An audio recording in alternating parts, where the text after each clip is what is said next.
ভাষায় বুঝিয়ে বলে, কারণ রোগটা যত ভালোভাবে জানবেন নিয়ন্ত্রণে রাখাও তত সহজ হবে।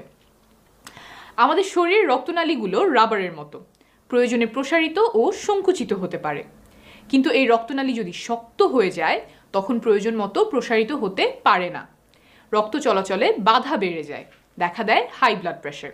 এছাড়াও প্রেশার বাড়ার আরও কিছু সূক্ষ্ম কারণ রয়েছে।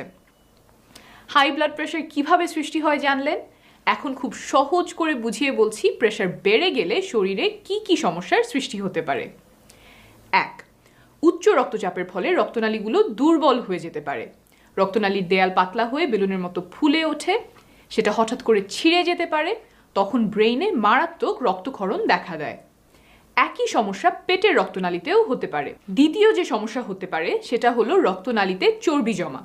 সুস্থ স্বাভাবিক রক্তনালী তার গায়ে চর্বি জমতে দেয় না, তবে উচ্চ রক্তচাপ রক্তনালীকে